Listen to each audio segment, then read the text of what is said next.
Ngunit ibinigay ninyo ang panahon para sa aming lahat ngayong gabi. Maraming salamat sa inyo. Nila ako ng pagkakataon sa rally nila ngayon. Maraming salamat sa inyo. Ang sunod na pagpapasalamat ay mula kay Pangulong Rodrigo Duterte. Sa inyong pagmamahal, sa inyong patuloy na suporta at pagdarasal na siya ay maibalik dito sa ating bayan. Maraming salamat. Patuloy ninyo na suporta sa akin at sa aking mga kasamahan sa opisina ng Pangalawang Pangulo. Maraming salamat. Salamat ay mula sa atin. Dako kayo ang amuang utang nga kabubuton kaninyong tanan sa oportunidad na ginahatag ninyo kanamo nga makaserbisyo sa atuang nasod. Daghan salamat. Ay hindi para sa akin. Ito ay para sa Pangulong Rodrigo Duterte. Pero tinawag ako ng tadhana dahil kinidnap ang tatay nating lahat.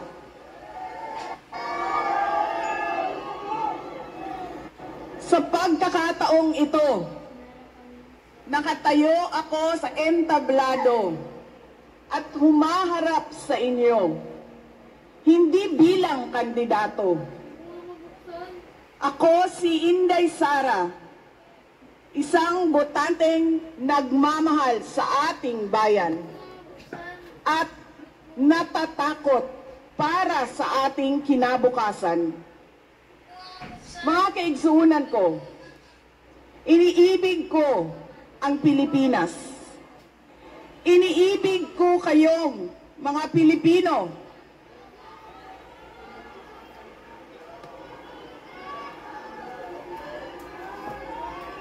I love you too.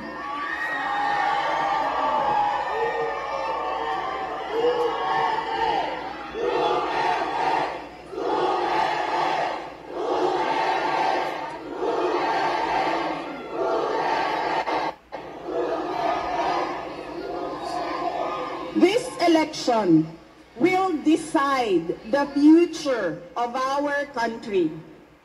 Ang boto ninyo ang magbibigay katiyakan kung maituloy ang pagbabago o tuloy-tuloy na lang tayo sa kapahamakan. Filipinos deserve better. Nagpapasalamat ako dahil nandito pa rin kayo at nakikinig sa akin sa kabila ng kaliwat kanan na paninira nila. In the past months, my name and my family's name have been dragged through the mud. I have repeatedly said it before, and I will say it again now. I am not the problem of this country.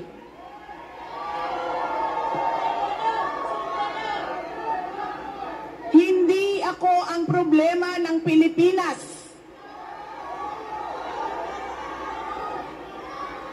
Hindi Duterte ang problema ng Pilipinas. Sino nga ba ang tunay na makikinabang kung tuluyan ng burahin sa mundo ang pamilyang Duterte? Hindi ang mga Pilipino.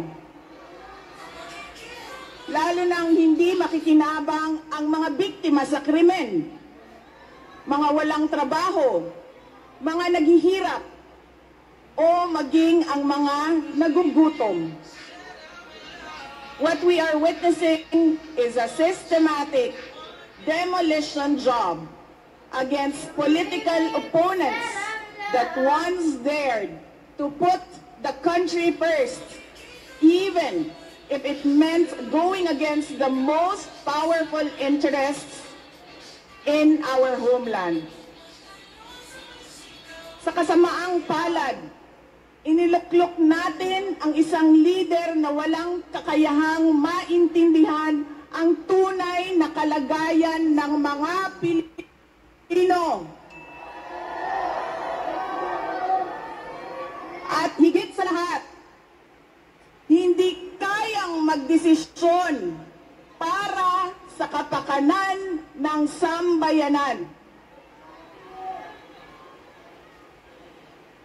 Pinagbabayaran natin ngayon ang pagpili ng maling leader.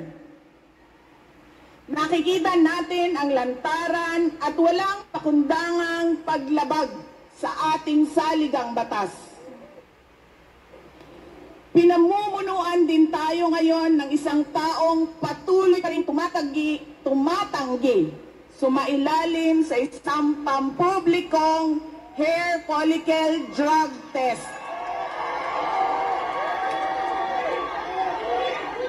At nagsinungaling sa 20 pesos ang bigas. Ang masakit pa, nakuha nilang kidnapin ang dating Pangulo at dali-dalian nilang itinapon sa ibang bansa upang litisin ng mga dayuhan. Ngunit, higit pa sa mga kabiguang ito ay isang mas malalim na pambabastos at pang-iinsulto sa ating mga Pilipino. Iniinsulto nila tayo sa paggamit ng ayuda upang bilhin ang boto ng mga tao. Ang ayuda ay hindi naman likas na masama. Sa katunayan, marami ang natulungan ito noong panahon. Ngunit na masama. Sa katunayan, marami ang natulungan ito noong panahon paras na masama. Sa katunayan, marami ang natulungan ito noong panahon ng pandemya. Ngunit ito para manipulahin kayo at pagsamantalahan ang inyong kahirapan upang manatili sila sa kapangyarihan. Nagiging sandata ito ng pang-aabuso. Better.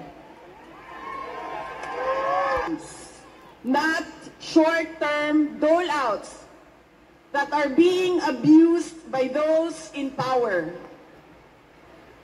Ang kailangan ng Pilipino ay isang mabisang food security program.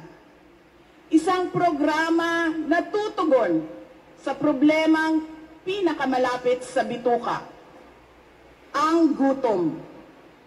Ang kailangan ng Pilipino ay isang modernong hybrid education system na nakasandal sa pagtuturo ng disiplina at pagmamahal sa bayan. Ang kailangan ng Pilipino ay isang tunay na universal healthcare system na tutugon araw-araw sa lahat ng health centers at hospitals at hindi lamang sa mga supporters ng politiko. Ang kailangan ng Pilipino ay matibay na infrastruktura. Let us build into the future. Ang kailangan ng Pilipino ay oportunidad sa hanap buhay at trabaho dito sa loob ng ating bayan. Masakit sa kalooban nating lahat ang kalagayan ng maraming nating OFWs na malayo sa kanilang mga mahal sa buhay. At higit sa lahat, Ang kailangan ng Pilipino ay peace and order. Kailangan nating ganap na puksain ang kriminalidad, illegal na droga, terorismo, at insurgency sa pamamagitan ng makatotohanang non-partisan Philippine National Police na suportado ng ating sandatahang lakas. Kina political dynasty, kining mga sikat nga apelido nga magsayaw-sayaw ra og magkanta sa atubangan. Igo ra magpakatok, undangon ang mga party list na gipanag-iya sa mga dato. Undangon ang mali na pagpili sa atong mga opisyales. Undangon ang budol o pagpamakak.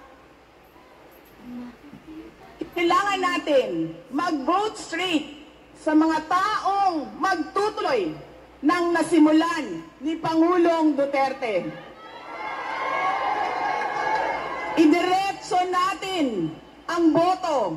Number 38, Rodante Marcoleta. Number 10, Jimmy Bondoc. Number 56 sa balota, Attorney Vic Rodriguez. Number 22, Bato de la Rosa. Number 28, Bongo. Number 53, Apollo Kibuloy. Number 34, Raul Lambino. Number 30, J.V. Hinlo. Number 58, Philip Ipe Salvador. At number 42, Doc Marites Mata. Alam ko hindi kayo matutuwa, pero iboboto ko si Amy Marcos. Siya ang naglakas loob na buksan ang investigasyon sa pagdukot ng pamahalaan ng isang Pilipino dito sa bayan para ihatid sa mga dayuhan.